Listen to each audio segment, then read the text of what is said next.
আলহামদুলিল্লাহ,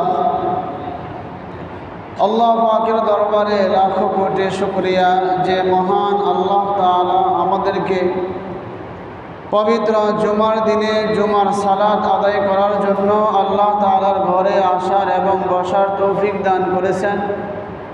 এজন্য আমরা সকলেই দিল থেকে শুকরিয়া আদায় করি, বলি আলহামদুলিল্লাহ।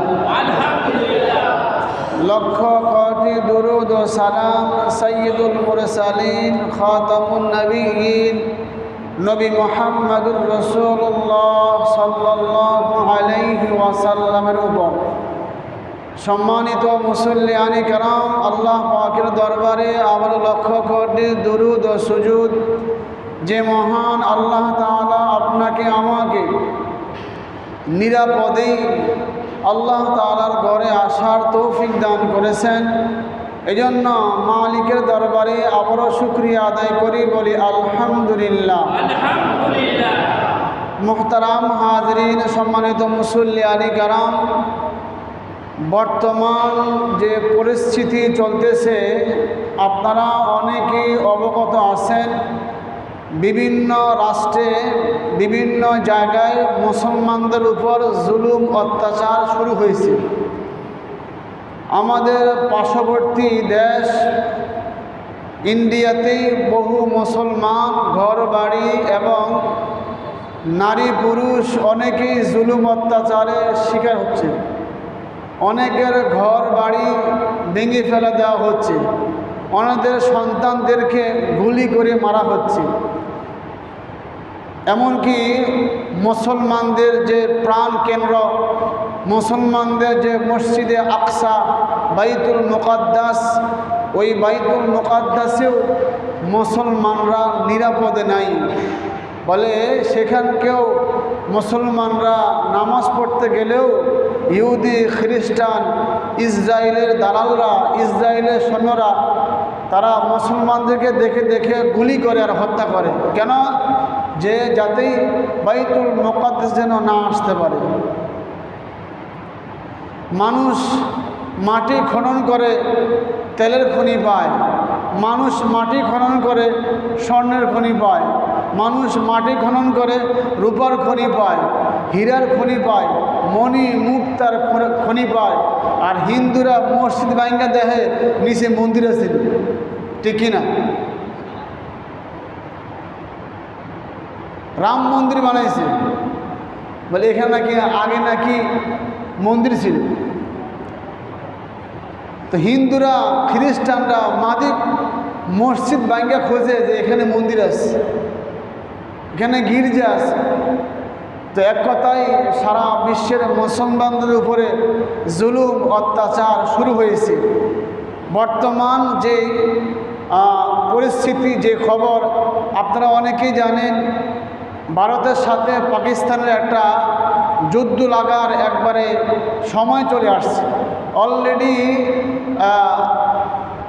কিছু মোকাবেলা ইন্ডিয়াও করছে, পাকিস্তানও করছে। হ্যাঁ, সেই জন্য তারা মুসলমানদেরকে হত্যা করার জন্য, যেন মুসলমানরা এই দুনিয়া থেকে বিচ্ছিন্ন হয়ে যায়, তারা যেন এই রাষ্ট্রকে দখল করতে পারে, সেজন্য সে পায়তারা চলতেছে। আমরা আমাদের মুসলমান যে সমস্ত ভাই বোনরা জুলুম অত্যাচারে শিকার হচ্ছে, তাদের জন্য আমরা দোয়া করব, আল্লাহ যেন তাদেরকে হেফাজত করে। সকলে বলি আমিন। মুহতারাম হাজরিন, সম্মানিত মুসল্লিয়ানি কেরাম, আজকে আমার বয়ানের বিষয়বস্তু হলো বিশ্বনবী মুহাম্মদুর রাসূলুল্লাহ সাল্লাল্লাহু আলাইহি ওয়াসাল্লামের কান্নার ধরন হলো 4 অবস্থা।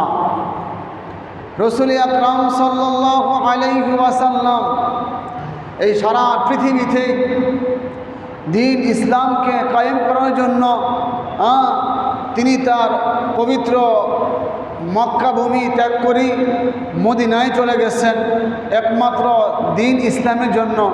রাসূল আকরাম সাল্লাল্লাহু আলাইহি ওয়াসাল্লামের জন্মভূমি হলো মক্কায়, তিনি ইন্তেকাল করছেন কোথায়? মদিনায়। কেন? ইসলামের দাওয়াত দিতে গিয়া, মানুষকে ইসলামের কথা বুঝাতে গিয়া কাফেররা আর মুহাম্মদুর রাসূলুল্লাহ সাল্লাল্লাহু আলাইহি ওয়াসাল্লামকে মক্কায় আর ফিরতে দেয় নাই। তো সারা বিশ্বের মুসলমানদেরকে জুলুম অত্যাচারের শিকার হচ্ছেই। রাসূল আকরাম সাল্লাল্লাহু আলাইহি ওয়াসাল্লামের কান্নার 4 অবস্থা। 1 নম্বর হলো মায়ার কান্না, 2 নম্বর হলো নফল নামাজের কান্না, 3 নম্বর হলো উম্মতের জন্য কান্না, 4 নম্বর হলো যে কোনো 4 নম্বর রাসূল আকরাম সাল্লাল্লাহু আলাইহি ওয়াসাল্লাম কোরআন তেলাওয়াত শুনে কান্না করা। তাহলে রসুল 4 অবস্থায় কান্না করতেন। 1 নম্বর হলো তিনি নফল নামাজে কান্না করতেন, 2 নম্বর হলো মায়ার কান্না, 3 নম্বর হলো কোরআন তেলাওয়াতে কান্না, 4 নম্বর হলো রাসূল আকরাম সাল্লাল্লাহু আলাইহি ওয়াসাল্লাম উম্মতের জন্য কান্না। এখন আমরা জানব মায়ার কান্না কাকে বলে। সহিহ বুখারীতেই রাসূল আকরাম সাল্লাল্লাহু আলাইহি ওয়াসাল্লাম তার বিবরণ দিয়েছেন। নবী সাল্লাল্লাহু আলাইহি ওয়াসাল্লামের এক নাতনি খুবই অসুস্থ, প্রচণ্ড অসুস্থ। নবীজি সাল্লাল্লাহু আলাইহি ওয়াসাল্লামের মেয়ে নবীজির কাছে সংবাদ পাঠাইলেন যে আব্বা, আমার সন্তানরা প্রচণ্ড অসুস্থ, মনে হয় মারা যাবে। নবী সাল্লাল্লাহু আলাইহি ওয়াসাল্লাম তিনি পাল্টা উত্তর দিলেন, তিনি পাল্টা জবাব দিলেন, পাঠায়া দিলেন বার্তা বাহককে দিয়া, যাও আমার মেয়েকে আমার কন্যাকে সালাম দিবা। সালাম দেওয়ানোর পর বলবে, যা নিবেন এটা আল্লাহর, যা দিবেন এটাও আল্লাহ। এই যে আল্লাহ যে আপনারা আমারে সম্পদ দিছে, হাঁটার জন্য পাও দিছে, চলার জন্য চক্ষু দিছে, ধরার জন্য হাত দিছে, বলেন এগুলা কার? এগুলা আল্লাহর। আমাদের সন্তান কার? আল্লাহর। আমাদের সম্পদ কার? আল্লাহর। তাহলে যা নিবেন এটাও আল্লাহর, যা দিবেন এটাও আল্লাহর। আমাদের যা কিছু আছে সব কিছুই হলো আল্লাহ। তো রাসূল আকরাম সাল্লাল্লাহু আলাইহি ওয়াসাল্লাম বললেন যে আমার মেয়েকে সালাম দিবা, এরপর বলবা প্রত্যেকটা জিনিসের একটা নির্ধারিত সময় আছে। যদি তার সন্তান এই মুহূর্তে দুনিয়ার থেকে চলে যায়, তাহলে আমার মেয়ে যেন সবুর করে, নেকির আশা করে। আর মেয়েদের বেশি আবদার থাকে বাবার প্রতি, ছেলের আবদার খুবই কম থাকে, কিন্তু মেয়ে মানুষের আবদারটা আব্বার প্রতি খুব বেশি থাকে। আমার জন্য এটা আনবা, আমার জন্য ওটা আনবা, আমার জন্য এই মজা আনবা। তো মেয়েরা বেশিরভাগই বাবার কাছে আবদার করে থাকে। তো নবী সাল্লাল্লাহু আলাইহি ওয়াসাল্লামের মেয়ে নবীজির কাছে আবার সংবাদ পাঠাইলেন, আব্বা আপনার কসম, আপনি একটু আমাদের বাড়িতে আসেন, আপনি একটু আমাদের বাড়িতে আসেন। তো রাসূল আকরাম সাল্লাল্লাহু আলাইহি ওয়াসাল্লাম কয়েকজন সাহাবীকে নিয়ে নবী মুহাম্মদুর রাসূলুল্লাহ তার মেয়ের বাড়িতে আগমন করলেন। আগমন করার পরেই যে সমস্ত সাহাবীরা নবী সাল্লাল্লাহু আলাইহি ওয়াসাল্লামের কাছে আসলেন, মুআজ ইবনে জাবাল, সাঈদ ইবনে উবাই, উবাই ইবনে কাব, আরও কয়েকজন সাহাবী রাসূল আকরাম সাল্লাল্লাহু আলাইহি ওয়াসাল্লামের সাথে তার মেয়ের বাড়িতে আসলেন। আসার পর রাসূল আকরাম সাল্লাল্লাহু আলাইহি ওয়াসাল্লাম তার নাতিকে তার কোলে নিলেন। কোলে নেওয়ার পর নবী সাল্লাল্লাহু আলাইহি ওয়াসাল্লাম তার নাতিকে দেখা তিনি কান্না করা শুরু করে দিলেন। সাদ ইবনে উবাই বলে যে আল্লাহর রাসূল, আপনিও কান্না করেন? আমরা না হয় কান্না করি আমাদের দুঃখ বেদনায়, আমাদের কষ্টে, আপনিও কান্না করেন? রসুল আকরাম সাল্লাল্লাহু আলাইহি ওয়াসাল্লাম বলেন, আল্লাহ পাক রব্বুল আলামিন প্রত্যেকটা মানুষের হৃদয়ের মধ্যে আল্লাহ মায়া মহাব্বত আল্লাহ পয়দা করে দিচ্ছেন। এই মায়ার কারণে আমি কান্না করি। আপনার ছোট বাচ্চা ব্যথা পাইছে, আপনি ব্যথা পান না, হারে আমার ছেলেটা ব্যথা পাইছে। কত কষ্ট করে একটা গাছ লাগাইছেন, গাছটা বড় হয়েছে, কিছুক্ষণ পরে কয়েকদিন পরে ছাগল আইসা ওই গাছটা খায়া ফেলাইছে। আহারে কি করলো, মায়া লাগে। সন্তানকে লালন পালন করছেন, বড় করছেন, কয়েকদিন পরে সন্তানটা মারা গেছে, তো পিতা মাতা কান্না করে, মায়া একটা ভালোবাসা।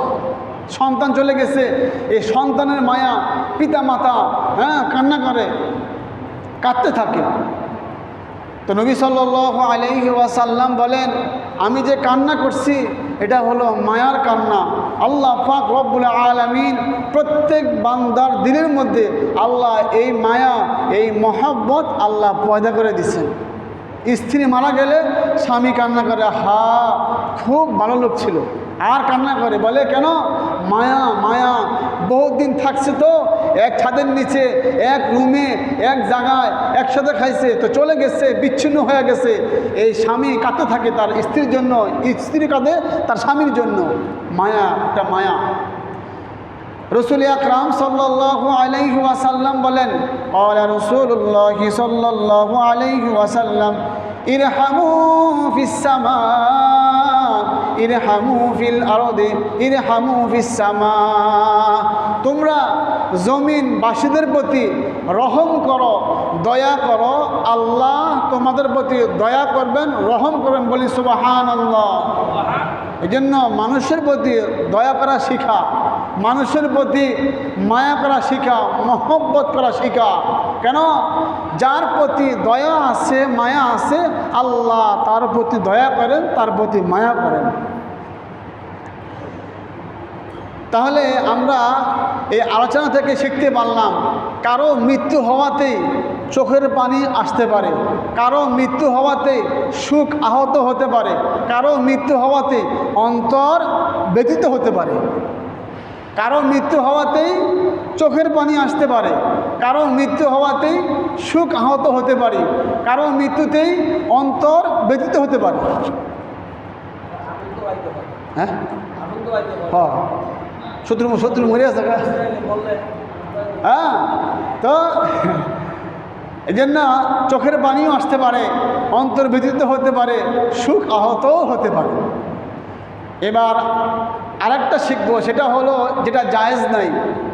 রসুল আকরাম সাল্লাল্লাহু আলাইহি ওয়াসাল্লামের এক সাহাবী, তিনি দুনিয়ার থেকে চলে যাবেন, এত অসুস্থ হয়ে পড়লেন। তো নবী সাল্লাল্লাহু আলাইহি ওয়াসাল্লামের কাছে সংবাদ পাঠাইলেন যে, আল্লাহর রাসূল, আপনার অমুক সাহাবী একবারে দুনিয়ার থেকে চলে যাবে, মারা যাবে, আপনি একটু আমাদের বাড়িতে আসেন। তো নবী সাল্লাল্লাহু আলাইহি ওয়াসাল্লাম সাহাবীদেরকে নিয়ে তার বাড়িতে গেলেন। যাওয়ার পর রসুল আকরাম সাল্লাল্লাহু আলাইহি ওয়াসাল্লাম তার পরিবারকে জিগাইলেন, সাদ ইবনে উবাই তিনি কি মারা গিয়েছেন? পরিবার লোকেরা আবদার করলো যে না, আল্লাহ রসুল, সাদ ইবনে উবাই তিনি এখনও মৃত্যুবরণ করেন নাই। নবী সাল্লাল্লাহু আলাইহি ওয়াসাল্লাম তার এই কথা শোনার পরেই নবীজিও কান্না শুরু করলেন। নবীজির কান্না দেখা আশেপাশে যত মানুষ ছিল তারাও কাঁদতে শুরু করলেন। মুহাম্মদুর রাসূলুল্লাহ সাল্লাল্লাহু আলাইহি ওয়াসাল্লাম বলেন, মৃত ব্যক্তিকে আযাব দেওয়া হয় না, মৃত ব্যক্তিকে চোখের পানি আসার কারণে আযাব দেওয়া হয় না, মৃত ব্যক্তিকে আযাব দেওয়া হয় এই জিহ্বার কারণে, মৃত ব্যক্তিকে আযাব দেওয়া হয়।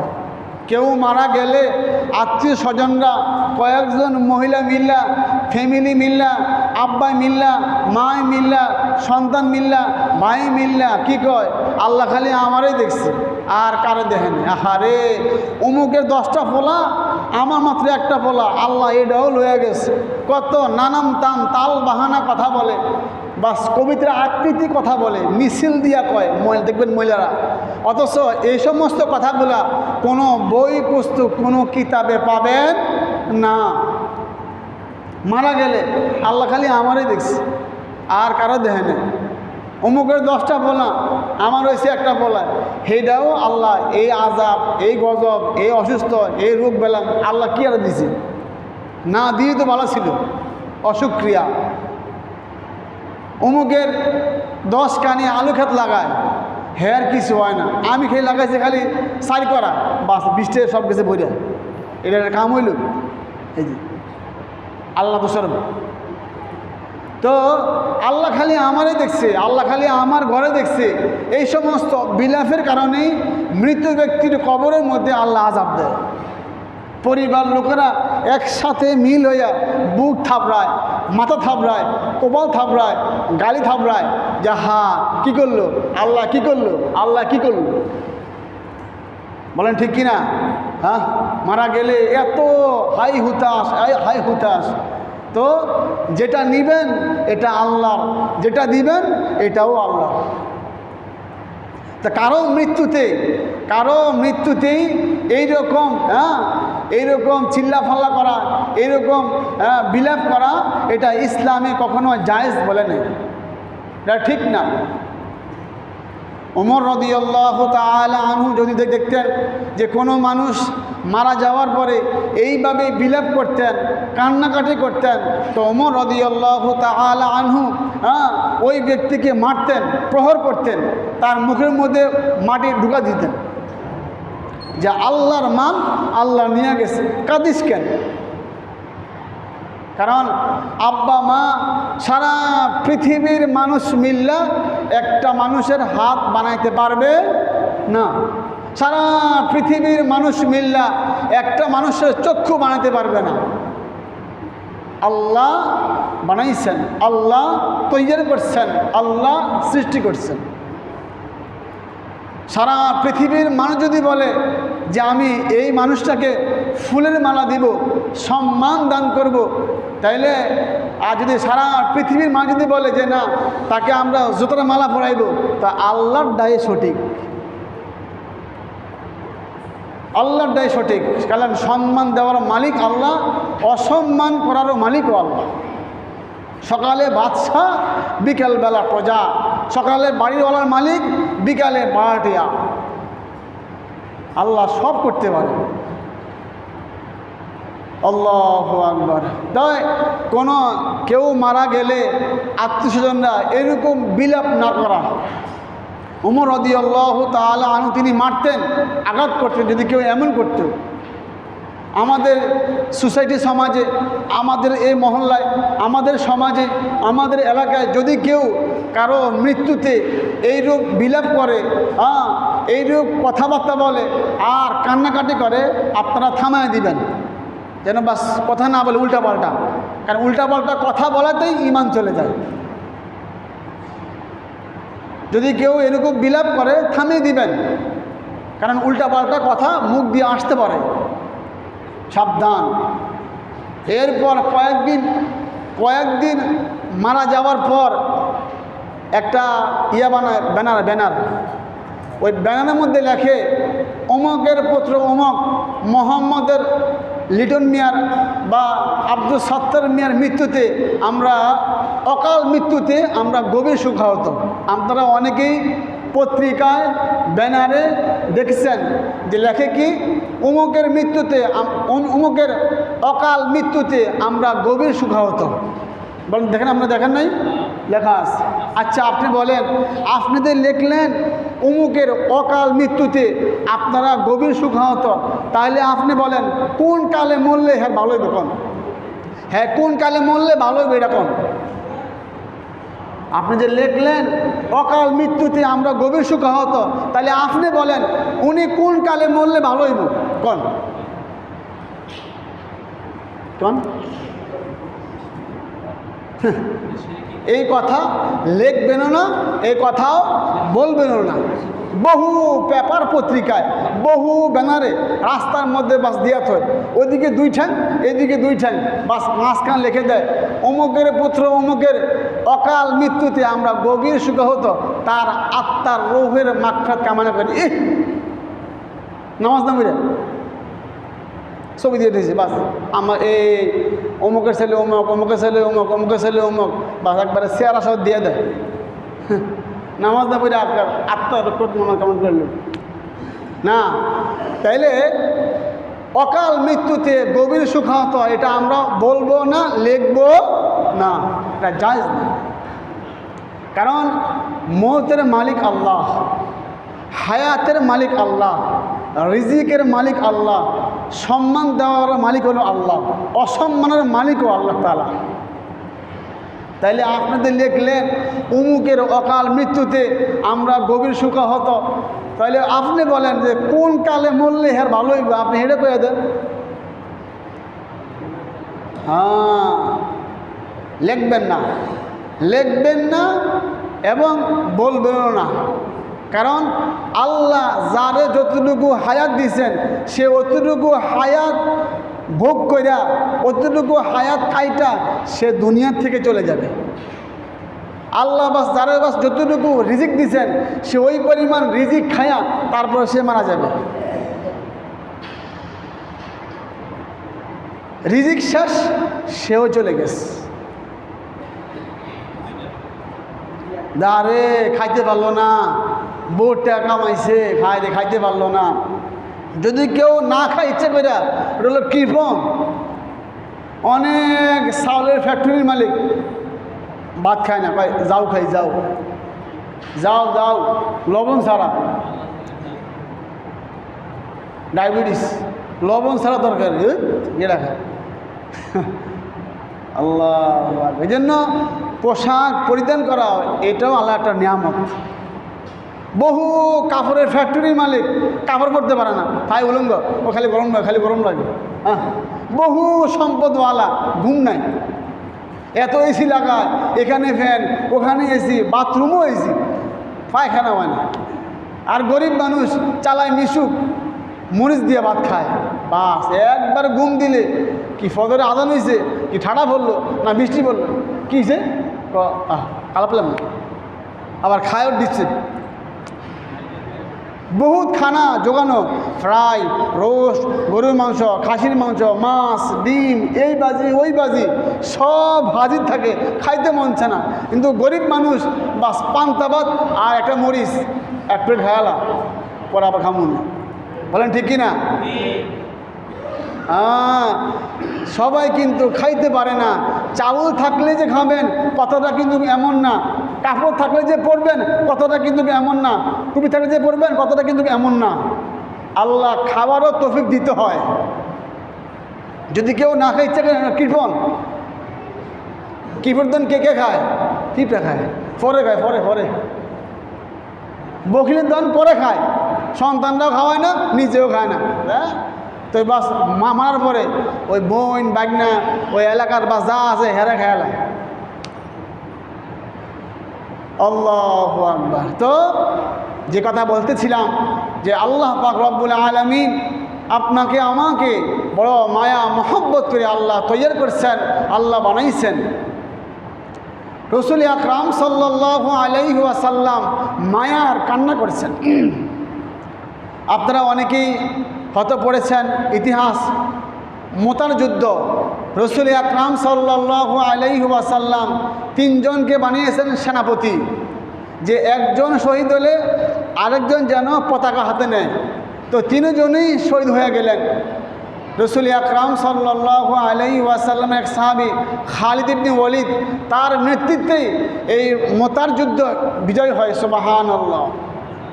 তো রসুল এই কথা শোনার পরেই রসুলও কান্না করা শুরু করলেন, মায়ার কান্না। তো কারো মৃত্যুতে চোখে পানি আসতে পারে, কারো মৃত্যুতেই সুখ আহত হতে পারে, কারো মৃত্যুতেই অন্তর ব্যথিত হতে পারে। তাই বিলাপ করেন না, বুক থাপড়ায়েন না, গাল থাপড়ায়েন না, জামা কাপড় ছিঁড়েন না। আবার এটা করেন না আল্লাহ খালি আমারই দেখছে, আল্লাহ খালি আমার ঘরে দেখছে। বলেন হায়াতের মালিক কে? বলেন হায়াতের মালিক কে? মৌতের মালিক কে? রিজিকের মালিক কে? সব কিছুতে আল্লাহ। আমার আব্বা আম্মা মিল্লা আমার একটা চক্ষু বানাইতে পারে নাই, আমার আব্বা মিল্লা আমার মা মিল্লা আমার একটা হাত বানাইতে পারে নাই, আমার আব্বা আমার মিল্লা আমার একটা পাও বানাইতে পারে নাই, বানাইছেন আল্লাহ। যদি বানাইতে পারতেন আব্বা আম্মা, তাহলে বহু আব্বা আম্মার গর্ভের মধ্যে অনেক প্রতিবন্ধী সন্তান জন্মায়। বলেন ঠিক কি না? তো ঠিক করে বলো না কেন? কোনো মা চায় না, কোনো বাপ চায় না যে আমার সন্তানরা অসুস্থ হোক। কোনো মা চায় না, কোনো বাপ চায় না যে আমার সন্তানরা প্রতিবন্ধী হোক। এটাই প্রমাণ হয়, এটাই চ্যালেঞ্জিং হয় যে আল্লাহ তাআলা সব বানাইছে। একটা মায়ের গর্ভে 5টা সন্তান, বলে 4 জন সন্তান কথা বলতে পারে, একটা সন্তান কথা বলতে পারে না, বোবা। বলে আছে না নাই? হ্যাঁ, কোনো মা চায় না যে আমার সন্তানটা বোবা হোক। সব মা চাই আমার সন্তান যেন আমাকে মা বলে। সব মা চাই যে আমাদের মা যেন ডাক দেয়। প্রত্যেক বাবা চায়। আবার কিছু কিছু সন্তান আছে পিতা মাতার প্রতি অবহেলা করার কারণেই তো মা বলে তুই আমার আর ডাকিস না, তুই আমারে আর ডাকিস না। অনেক কষ্ট পাইয়া যে সন্তান, অনেক কষ্ট পাইয়া যেই মা বলতে পারে তুই আমারে আর ডাকিস না, এই আমি মারা গেলে আমার খাটের কাছে আসবি না। এবার চিন্তা করেন মা কিরকম কষ্ট পাইছে, বাপ কিরকম কষ্ট পাইছে। যারা আপনারা বাপ আছেন, যারা আপনারা ফ্যামিলি করতেছেন, বিবাহ করছেন, এরা বুঝেন সন্তানের মায়া কতটুকু, এরা বুঝেন যে ফ্যামিলির দায়িত্ব কত, এরা বুঝেন সন্তান কিরকম দামি বাবার কাছে, মায়ের কাছে। তো যেই মা তার সন্তানকে এই কথা বলে, যেই বাপ তার সন্তানকে এই কথা বলে আমি মারা গেলে আমার জানাজায় হাজির হবি না, আমার খাটও ধরবি না, মনে রাখিস, তাইলে অনুমান করেন, জরিপ করেন, যোগ করেন, তাহলে ওই সন্তানের ভবিষ্যৎ কী হতে পারে। পীর সাহেবে, মসজিদের ইমাম সাহেবে দোয়া করলে দোয়া কবুল হতে পারে, নাও হতে পারে। পীর সাহেবে দোয়া করলে কবুল হইতেও পারে, নাও হইতে পারে, অনিশ্চিত, গ্যারান্টি নেই, সন্দেহযুক্ত। কিন্তু মা যদি সন্তানের জন্য দোয়া করে 100% কবুল হবেই। বলেন ঠিক কিনা? হয়তো দুনিয়া আখিরাত পাবেনি। কারণ আল্লাহ বলছেন আমার ইবাদতের পরে পিতামাতার হক, আমার হকের পরে পিতামাতার হক। বাস, এই জন্য আব্বা মার প্রতি আপনারা চেষ্টা করবেন যাতে বা শুনে কোনো অবহেলা না হয়, ধমক দিয়ে কথা বলা, রাগ করে কথা বলা যাতে না হয়। কোনো মা যেন এমন না বলে যে আমি মারা গেলে আমার খাট ধরিস না, আমি মারা গেলে আমার দামন গাছ দিস না, আমি মারা গেলে আমার জানাজায় উপস্থিত হইস না। কোনো মা যেন একথা না বলে আপনাকে, সাবধান। তাইলে আপনার সন্তানও আপনাকে ওইরকম করবে। যেমন কর্ম তেমন ফল পাইবেন। আমি যদি আমার আব্বারে, আমি যদি আমার মারে কষ্ট দিয়া থাকি, আমি থাকি 3 তলায়, মায়ে থাকে টিনের ঘর, আমি থাকি 10 তলায়, মায়ে থাকে কুড়া ঘর, তো আমিও বৃদ্ধ হওয়ার পরে আমার সন্তানের বাস রাখবো নিচতলায়, আমি থাকবো উপরতলায়। যেমন কর্ম করবেন এমন ফলাফল পাইবেন। এই জন্য পিতা মাতার প্রতি অবহেলা না করা। তাইলে আজকের বয়ান থেকে আমরা শিখতে পারলাম কারো মৃত্যুতেই অন্তর ব্যথিত হতে পারে, কারো মৃত্যুতেই চোখে পানি আসতে পারে, কারো মৃত্যুতেই আমরা শোকাহত হতে পারি, কিন্তু বিলাপ না করা।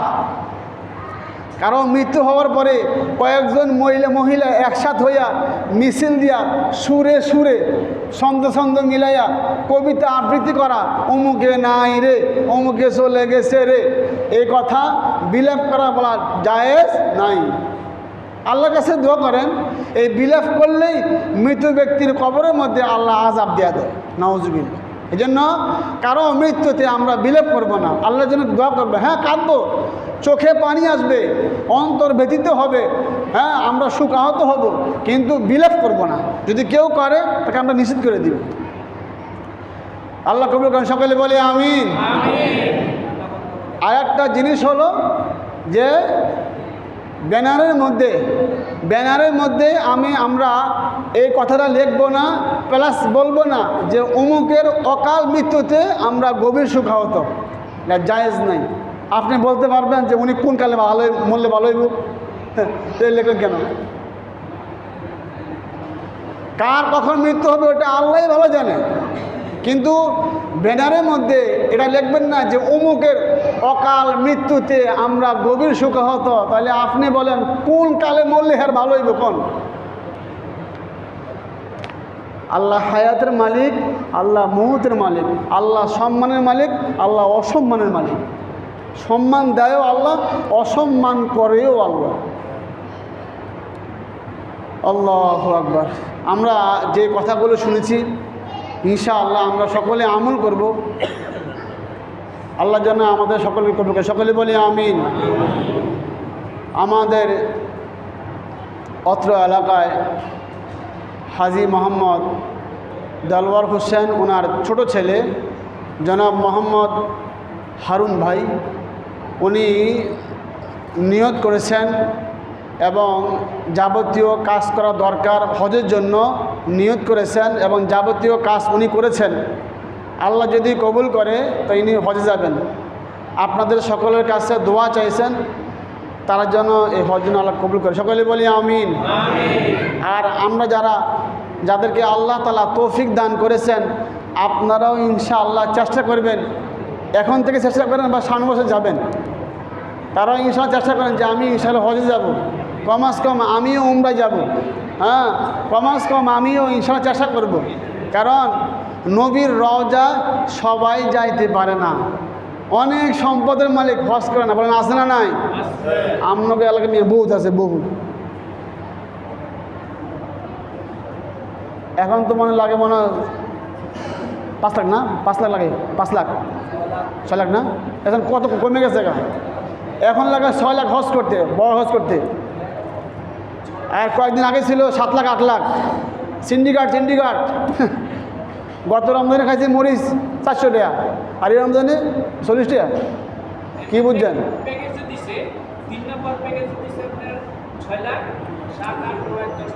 একটা হলো কাবাগরের পাশে, এই হলো এক প্যাকেজ।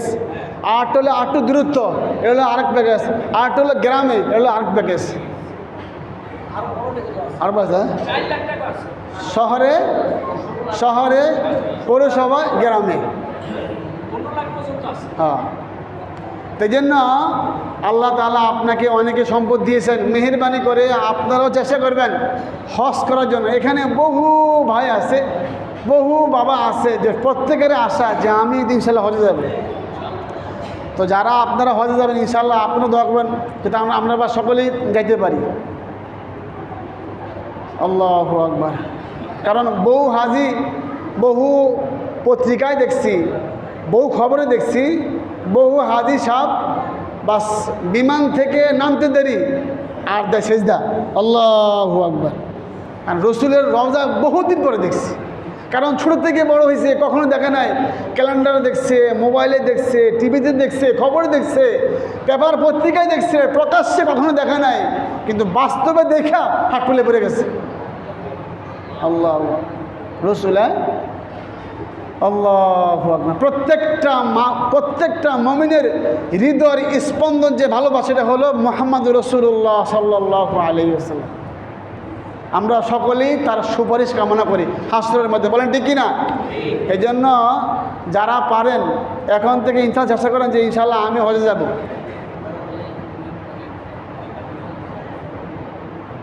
বহু সম্পদ কামাইছেন, কিন্তু একটা ফোঁটাও, একটা পরিমাণও কবরে দিতে পারবেন না। এই জন্য যাদের বা সম্পদ আছে, এই যে মেহরবানি করে আপনারা হজে যায়েন। আর কদিন পরে দাড়ি সব বাকি গেছে, দাঁতও ভরে গেছে। আর কবে ভাই 7টা চক্কর দিয়ে আমি একটা তওয়াফ, কি মনে করছেন? এত হাজার হাজার মানুষের মধ্যে, লক্ষ লক্ষ মানুষের মধ্যে ভিড়ে একবারে চক্কর দিয়া, 7টা চক্কর দিয়ে একটা শক্তির দরকার হয়। দুর্বলে জানা শক্তি থাকা অবস্থায় হজে যাওয়া, সাফা মারা করা, সাই করা, তওয়াফ করা, শক্তি দরকার হয়। বাস এমন বয়সে দরকার, বুড়ো বয়সে কাজ দিল ফাদা আয়া পড়ে, কী লাগবে? বুড়া বয়সে না যাওয়া, কারণ পারতেন না তো। 60টা যারা হজ করেছে এখন জিজ্ঞেস করেন, 60টা চক্কর দিয়া একটা তওয়াফ হয়। আবার পাথর মারা, সাই করা, এক পাথর থেকে আরেক পাথরের মাঝখানের মধ্যে, আপনি পারবেন? ছোটোকালে বাস বল মারছে, বহুত দূরে গেছে গা, আর বুড়া বয়সে দিলে উমাকো আমার পাটা গেছে, কী হয়েছে গেল, সময় পরিবর্তন হয়ে গেছে। এই জন্য শক্তি থাকা অবস্থায় হজে যাওয়া। আল্লাহ কবুল করেন, সকলে বলি আমিন।